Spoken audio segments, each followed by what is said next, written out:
Hi guys, this is Maria. Welcome back to Beautiful Parenthood. If you're new, welcome.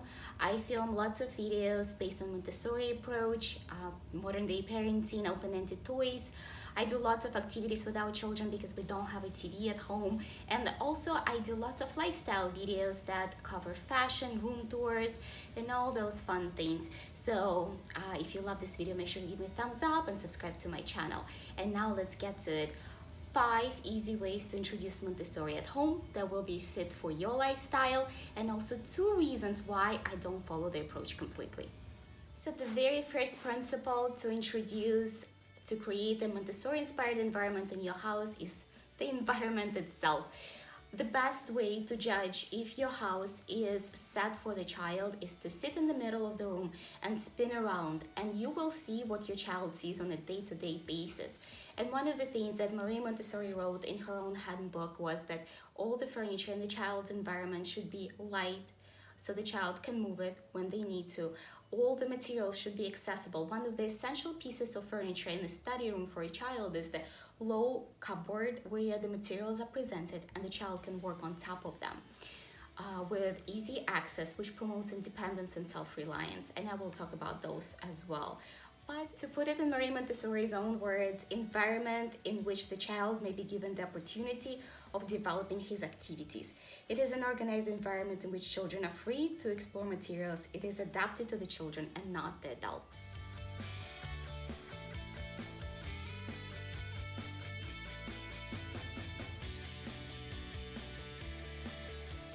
Marie Montessori believed in education of the hand, so all of the Montessori materials, activities are based on tactile experiences of the children. When they learn numbers and letters, it's sandpaper letters, they trace it and they learn it by hand.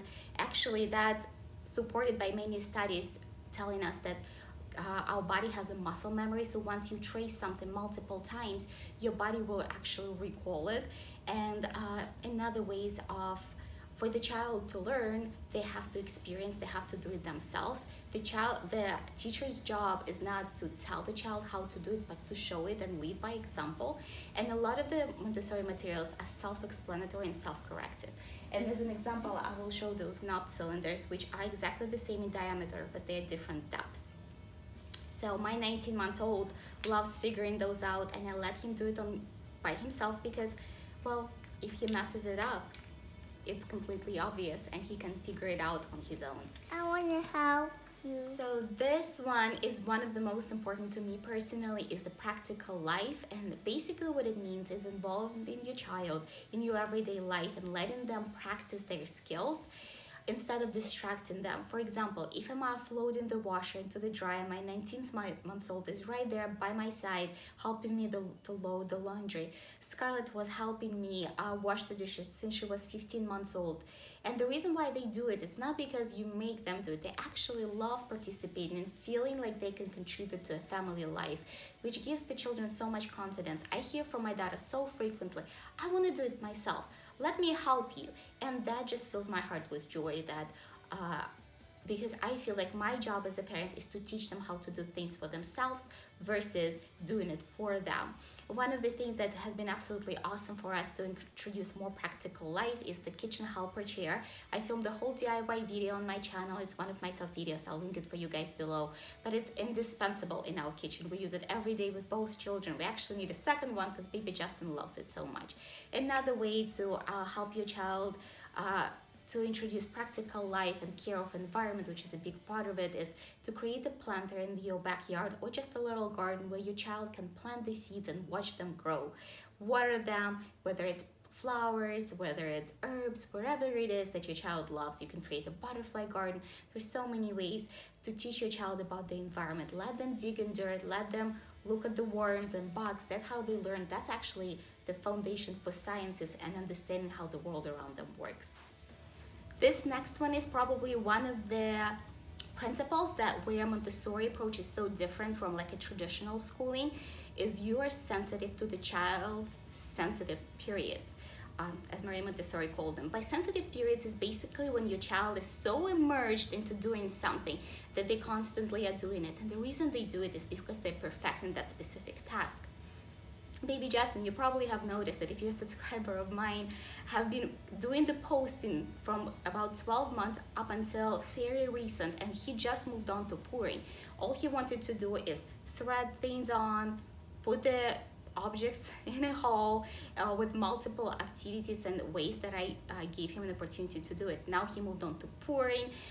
Scarlett at some point loved threading the beads and making bracelets. We spent probably about 3 months. That was her favorite activity.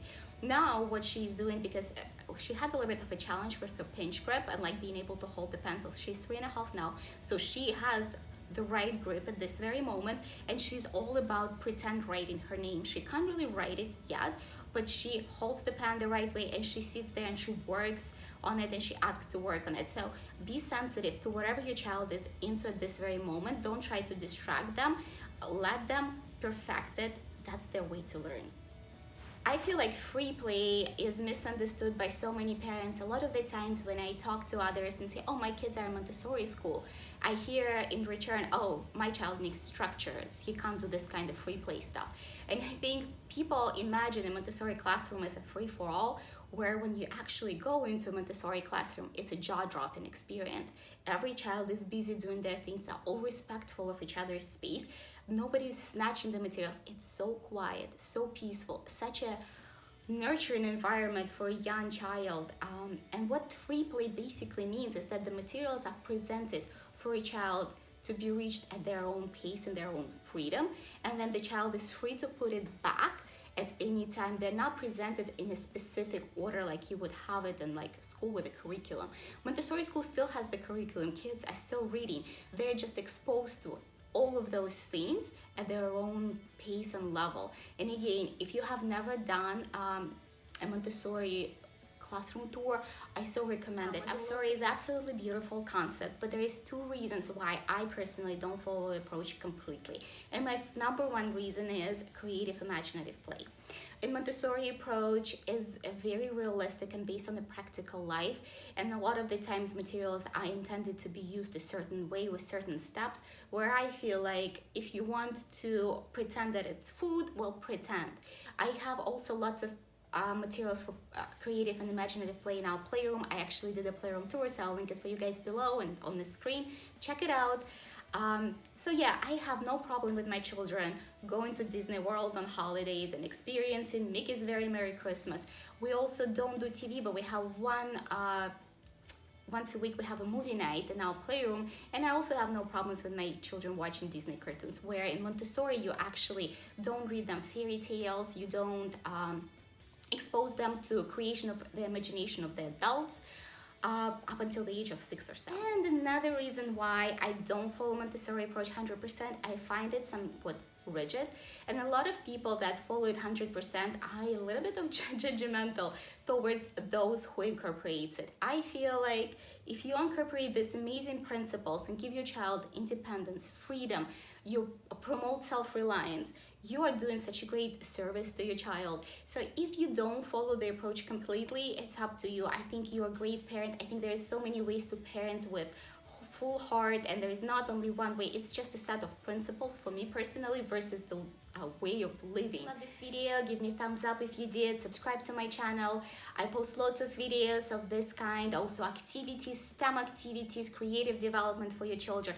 Also some lifestyle and fashion haul is coming this Thursday. I post 3 times a week. Tuesday and Thursday are my parenting related postings, and Wednesday is more like a personal lifestyle kind of posting. So I would love for you to stick around to be part of the family, and see you soon.